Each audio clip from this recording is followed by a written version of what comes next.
예, 그러면요, 네, 위원님들이 좀 더 이해를 해주시죠. 그렇게 하십시다. 예, 우리 네, 나중에 하시죠. 마지막에 하십시다. 먼저 하시고, 네, 이광 의원님 질의해 주시기 바랍니다. 네, 감사합니다. 청주 서원구의 이광입니다. 총 들고 국회 난입을 지시한 도주 중인 내란 수괴가 무장한 경호대 속에 숨어들어서 대립하고 있는데 이걸 현행범으로 봐야 되죠. 현행범이지 않습니까? 그래서 뭐예요? 체포영장이 나온 거 아닙니까?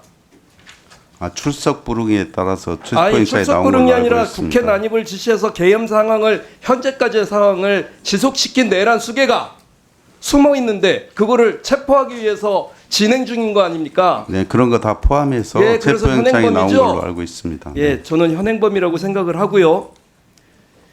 이런 법률에 의해서 정당하게 발급된 체포영장을 집행하는 경찰 등의 국가기관의 같은 국가기관인 경호처가 이에 저항하는 것은 합법적인가요? 경호처가 지금 합법적입니까? 정당한 그 체포영장 집행에 방해하는 것은 합법적이지 않다고 생각합니다. 그렇죠. 더군다나 현재 직무 정지된 내란 수괴 윤석열이 명령과 지시를 내릴 권한이 있습니까? 그거는 제가 파악을 좀 검토를 해봐야 될 것 같습니다. 지금 직무가 정지되어 있지 않습니까? 직무 누가 대통령 권한대행 하고 구체적인 있죠?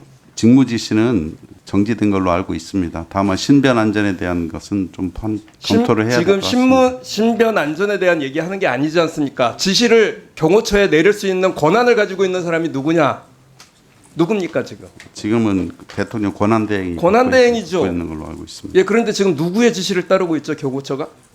대통령 권한대행이 현재 저런 식으로 그 불법적 영장 집행을 반대하라고 그렇게 지시를 내렸습니까? 그 지시 받으셨어요? 아니, 저는 받지 못했습니다. 그런데 왜 저렇게 어떤 지시를 따라서 일을 하고 있는 제가 거죠? 그 경호처 안의 상황을 알 수 없어서 직접 지시했는지 안 했는지 경호처가 독자적으로 그렇게 제지를 한 것인지 그 상황에 대해서는 체포영장 집행에 대해서 권한이 없는 사람이 무력 사용을 지시했어요. 그건 잘못이라고 생각합니다. 잘못됐죠. 예, 그럼 거기에 잘못된 대해서 것 경호처가 불응한다면 어떻게 되는 겁니까? 불법입니까? 아니, 불법한 불법 아니죠. 지시에 그럼 대해서는 경호처가 거부할 지금 수 있는 걸로 알고 있습니다. 그렇죠. 그럼 예. 경호처가 지금 다 손들고 나와도 되는 거 아닙니까? 그 제가 답변 드리긴 아니, 적절하지 않습니다. 지금 방금 경호처가 손 들고 나와야 된다는 그런 얘기는 아니 제가 지금 답변. 그 지시에 대해서 불응하는 게 맞다고 말씀하셨잖아요. 불법한 그 직무 지시에 대해서는 공무원으로서 당연히 거부할 수 있습니다. 네, 그러면 지금도 거부하고 나오시면 되는 거죠. 그 1차 체포영장 집행 과정에서 경찰청 소속의 경찰들과 그리고 국방부 소속 경호부대에는 체포영장 집행에 수능했습니다. 아시죠? 예, 길 터주셨다고 그렇게 보도를 통해서 받고 그렇게 보고를 들었습니다. 그렇죠? 네, 저희들은 적법한 집행이라고 보기 때문에요. 예, 적법한 집행이었기 때문에 경찰청 소속과 국방부 소속 그 경호부대는 국방부는 제가 알 수는 없고요. 우리 그렇습니까? 국방부가 그럼 일부러 터졌는지 안 되는지 제가 알 수 없습니다. 국방부는 알 수 없다. 네네. 그럼 경호처는 정당한 사법 판단에 저항하고 현행법을 위반을 당시에 했죠. 1차 때. 1차 때 그래서 국수본에서 네. 수사 중에 있는 걸로 알고 있습니다. 네. 그러면은 그 당시에 불법적으로 체포영장 집행을 방해를 했는데 지금 2차 체포영장을 발급하고 집행을 준비 중입니다. 경호처는 헌법과 법률이 보장하는 정당한 법 집행을 방해하는 등 지금처럼 한다면 특수 공무집행 방해 행위를 하고 있는 거고요. 그렇게 되면 경찰은 경호처에 대한 법 집행을 해야 되는 거죠. 예, 그렇습니다. 네, 제가 보기에는 그 경호처에 대해서 고민을 좀 해봤습니다. 지금 오늘 기준으로 계엄 이후에 국회 8건의 경호법이 지금 그 발의가 되어 있어요. 대부분 내용들이 대통령 등의 경호를 하는 경호처를 별도로 두는 것을 목표로 하고 있습니다. 왜 그러냐면 현재 경호처가 사병화되고 있기 때문입니다. 여기 좀 PPT 좀 띄워주시겠어요?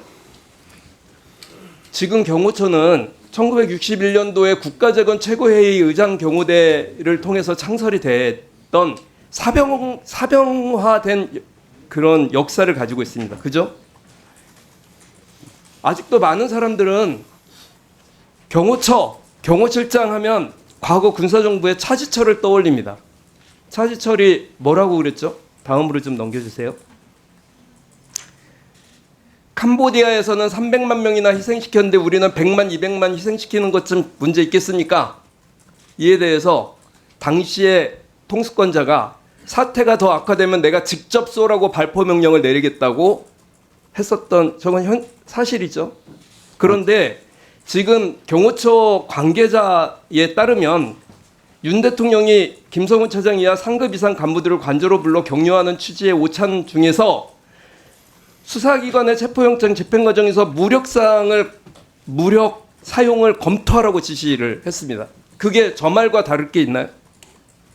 뭐 사태가 더 악화되면 내가 직접 쏘라고 발포 명령을 내리겠다는 말과 영장 집행 과정에서 무력 사용을 검토하라고 하는 지시가 다를 게 있습니까? 이런 경호처 필요합니까? 이에 대해서 경호처가 따르면 어떻게 됩니까? 거의 뭐 절대 그럴 일이 없다고 생각은 하지만 절대 그런 일 없어야죠. 예, 당연히 물리력 절대 행사는 그런 일 절대 없어야죠. 있어서는 안 된다고 생각하고 있고요. 그래서 국정원에서는, 저는- 예. 그래서 저는 그 국회에 회부된 법안들 저 역시 법안을 냈는데 현재 사병화된 경호처를 따로 두지 말고 경찰 등 별도의 기관을 두고 집행할 것을 그 판단을 했으면 좋겠다는 생각인데 준비가 만약 된다고 하면 경찰의 대통령 경호 업무 가능합니까? 뭐 저희들은 뭐 전 세계 대부분의 나라들이 독일 연방범죄수사청, 미국의 그 국토안보부 산하 비밀임무국, 영국 런던 광역경찰청, 캐나다는 연방경찰청 경호경비부 이런 식으로 다른 나라도 경찰이 하고 있어요. 우리도 할 수 저희들은 있습니까? 입법적으로만 결정이 이번 되면 기회에 예. 경호처에 사설화된 저런 경비부대를 없애야 된다고 생각하는데 어떻게 생각하십니까? 그건 뭐 제가 없애야 된다 말아야 된다 말씀드리는 건 부적절하고요. 다만 이제 정부 전체의 어떤 조직 체계나 역할 분담 또 입법 정책적 측면에서 고려돼야 네. 된다고 생각합니다.